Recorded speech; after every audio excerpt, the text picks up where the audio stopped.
Hi guys, welcome to real estate simplified. आज का video है why you should buy your home if your rent is much less than the home EMI. तो अब ये rent versus bye video नहीं है, वो मैं कभी और बनाऊंगा। बट ये मैं बहुत देखता हूँ यूट्यूब पे और हर जगह डिस्कशन में ना, लोग बात करते रहते हैं कि भाई घर खरीदना चाहिए या इन्वेस्ट कर दें एफडी में या इक्विटी में, म्यूचुअल फंड में। भाई घर क्यों ना लें, घर क्यों लें, मतलब बहुत ज़्यादा इसमें डिस्कशन रहते हैं। तो आज ट्राई करेंगे once and for all debate settle करने के लिए। तो पहले शुरू करते हैं। आर्ग्यूमेंट क्या रहती है, वो ये रहती है कि भाई मैं घर ना लूँ, उसी पैसे को मैं एफडी में डाल दूँ और एफडी में डाल के रेंट पे करके मैं उससे कई कम खर्चे में अपना गुजारा कर सकता हूँ। ये आर्गूमेंट रहती है। तो अगर आप भी वही हैं जो मतलब इस टाइप के आर्गूमेंट करते हैं, तो मेरा आपसे सिर्फ एक सवाल है। आप कहते हैं 1 करोड़ का फ्लैट है, मैं इस पैसे को एफडी में डाल देता हूँ, ठीक है, मान लिया आपने डाल दिया। क्या आपके पास आज की डेट में 1 करोड़ रुपए हैं तो अलग बात है फिर। बट नहीं है तो आपके पास तो 20 लाख रुपए ही थे बस। बाकी तो आपने डाउन पेमेंट करी 20 लाख की, और अब बाकी तो आपने लोन उठाना था। आपके पास आज की डेट में 1 करोड़ तो है ही नहीं। तो फिर क्यों करनी है डिबेट जब पैसे ही नहीं है? तो ये एक पॉइंट है। दूसरा, आपको ये समझना है कि हाई इन्फ्लेशनरी इन्वायरमेंट में, बुल रन में, अगर मेरे को लोन इन्फ्लेशन से कम रेट पे मिल रहा है तो मैं लिवरेज का फ़ायदा क्यों ना उठाऊँ? अगर मैं नहीं उठाता तो भाई फिर तो मैं बेवकूफ़ी माना जाऊँगा। फिर मैं ज़िंदगी भर रेंट पे रहूँगा और रेंट ही पे करता रहूँगा लोगों को। तो ये बहुत इंपॉर्टेंट चीज़ है। अगर आप ये बात समझ जाते हो तो it can play out wonderfully for you guys. FD पे आपको 5-6% मिलता है, इन्फ्लेशन 8-9% पे है, तो वहाँ तो श्योर शॉर्ट आप 3% का लॉस तो आपका हो ही रहा है। तो बट आपको फिर भी डालना है एफडी में, तो आप डाल सकते हो, मैं मना नहीं कर रहा। तो आप ही के एफडी के पैसे से हम जैसे लोग जो हैं वो हम लोन उठाएंगे, हम प्रॉपर्टी खरीदेंगे। प्रॉपर्टी खरीद के जब हमें पोजेशन मिलेगा 4-5 साल जब भी मिलेगा, फिर हम आप ही को उस पर टेनेंट रख के आपसे ज़िंदगी भर रेंट लेंगे।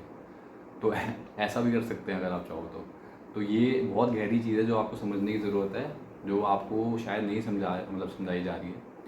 तो इसमें अब एक और पॉइंट क्या आता है कि अब हो सकता है फ्यूचर में एफडी के जो रेट्स हैं वो कम हो जाएं, डाउनवर्ड ट्रेजेक्ट्री पे हैं, दैट्स फॉर श्योर। अब वो कब 2-3% पे आके होंगे, रुकेंगे, वो कहना मुश्किल है, but sure shot they are on a downward trajectory.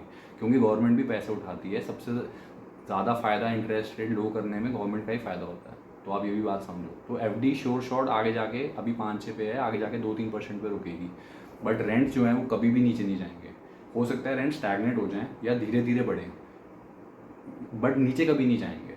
Covid आ गया, डिमोनेटाइजेशन हो गया, तो ऐसे जब सिनेरियो होते हैं तो रेंट्स हो सकता है धीरे धीरे बढ़े या स्टैगनेट हो जाएं, but they will never go down. Plus demographic dividend एक चीज़ होती है। नीति आयोग के हिसाब से हर साल 10 लाख बच्चे जो हैं जॉब मार्केट में आ रहे हैं, और ये बड़े शहरों में ही जा रहे हैं। अब इनको वहाँ जॉब मिलेगी नहीं मिलेगी वो एक अलग वो है, पॉइंट ऑफ डिस्कशन है। बट आपको ये देखना है कि इनको रेजिडेंशियल होम चाहिए रहने के लिए, और चाहिए ही चाहिए इनको रहने के लिए वहाँ पे। और ये जो 10 लाख बच्चे आ रहे हैं, ये जब रहेंगे वहाँ पे, तो भाई ये 50,000 की नौकरी करेंगे और ये हर महीने 25,000 रुपये रेंट देते रहेंगे।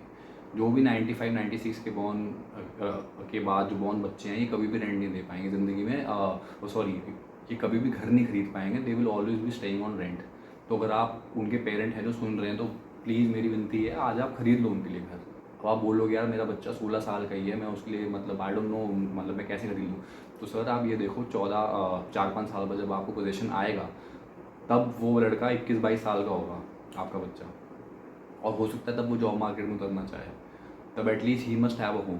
अब आप बोलोगे नहीं उस शहर में वो नहीं करेगा जॉब, तो भाई उस शहर में कोई और जॉब कर लेगा, उसके रेंट से आपके बच्चे का रेंट, अगर वो कहीं और जाके रहता है आपसे दूर जॉब करने के लिए किसी बड़े शहर में, तो वहाँ उसका रेंट इक्वलाइज हो जाएगा।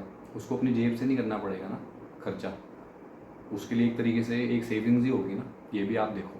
तो ये दो चीज़ें हैं बहुत बड़ी, जो रेंट तो कभी नीचे नहीं जाने वाला। रेंट आने वाले टाइम में बढ़ेगा ही बढ़ेगा। एफडी के रेट श्योर शॉर्ट नीचे जाएंगे, ये आप लिख के ले लो, राइटिंग ऑन द वॉल है ये।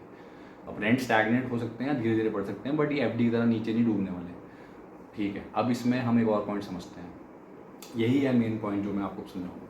100 रुपये की चीज़ थी, मेरे को 4.5 रुपये दे रही है कमा के, तो मैं क्या बोलूँगा, इसमें मेरा जो ईल्ड आया वो कितना है, 4.5%। अब आगे जाके ये चीज़ 100 रुपये की थी, अब 150 की हो गई है। अब भी ये 4.5 रुपये अगर मेरे को दे रही है, तो इसको बोलेंगे इसकी ईल्ड जो है 3% है। बट भाई आपने 150 रुपये थोड़ी लगाया था, आपने 100 रुपये लगाया था ना, तो आप अपनी कैलकुलेशन 100 रुपये के हिसाब से करोगे।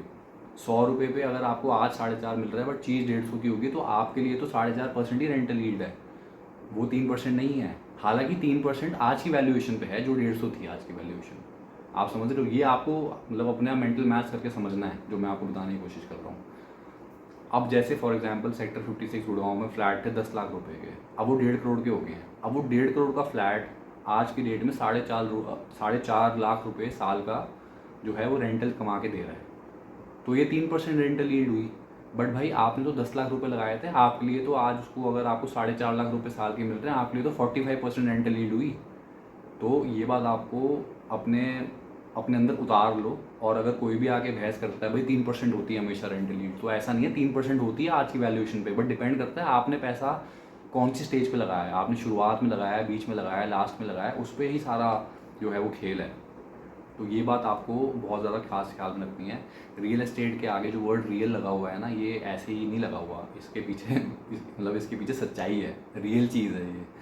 तो अब आपको ये भी देखना है, मैं कंपनीज का नाम नहीं लूँगा, जब बड़े बड़े लोगों का स्टॉक मार्केट में आईपीओ होता है ना, सबसे पहले वो 100-100 करोड़ के जाके जोर बाग में और लुटियन दिल्ली में घर ही खरीदते हैं, रियल एस्टेट ही खरीदते हैं सबसे पहले।